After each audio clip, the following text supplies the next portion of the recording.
Joy கிறிஸ்டலா இப்போ தனக்கு baby பிறந்திருக்கிறதாக ரொம்பவே ஹாப்பியாக இன்ஸ்டாகிராம் பக்கத்தில் ஷேர் பண்ணியிருக்காங்க.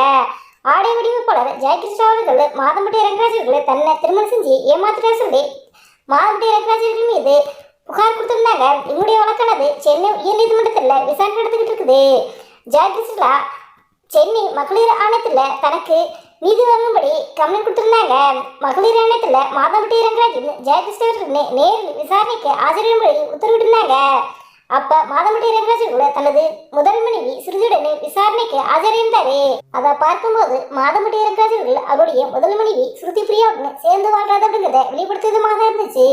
அதே மாதிரி மாதம்பட்டி ரங்கராஜனுடைய முதல் மனைவி ஸ்ருதி அவர்கள் தன்னுடைய இன்ஸ்டாகிராம் பக்கத்துல கடந்த சில தினங்களுக்கு முன்னாடி ஒரு பதிவு போட்டிருந்தாங்க. அந்த பதிவுல நான் என்னுடைய கணவரை யாருக்காகவும் விட்டு கொடுக்க மாட்டேன், என்னுடைய கணவருக்கு என்னுடைய சப்போர்ட் எப்பவுமே உண்டு அப்படிங்கிற மாதிரி ரொம்பவே எமோஷனல் சொல்லியிருந்தாங்க. வழக்கு விசாரணையின் போது ஜாய் கிறிஸ்டலா அவர்களை அவங்க தரப்பு நாயகளை எடுத்து சொல்லியிருந்தாங்க. ஆனா மாதம்பட்டி ரங்கராஜ் இதற்கு எதுக்குமே மறுப்பு தெரிவிக்கலைங்க. இதுல இருந்து இது மாதம்பட்டி ரங்கராஜனுடைய குழந்தை அப்படின்றது உறுதியாச்சுங்க.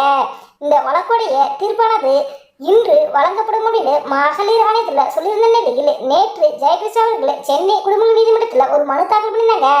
அந்த மனுவுல தனக்கு மருத்துவ செலவுக்காக வீட்டு வாடகைக்கும் ஜீவனசமாக 6,50,000 ரூபாய் மாதம்பட்டி ரங்கராஜ் அவர்கள் வழங்குறதுக்கு உத்தரவிட வேண்டும் சொல்லியிருந்தாங்க. இந்த நிலையில் ஜாய் கிறிஸ்டலா அவர்களுக்கு நேற்று மாலை திடீரென பிரசவ வலி ஏற்பட்டிருக்குது. இதனையடுத்து சென்னையில் உள்ள தனியார் மருத்துவமனையில் அனுமதிக்கப்பட்ட ஜாய் கிறிஸ்டலா அவர்களுக்கு இன்று அதிகாலை அழகான பாய் பேபி வந்திருக்குங்க.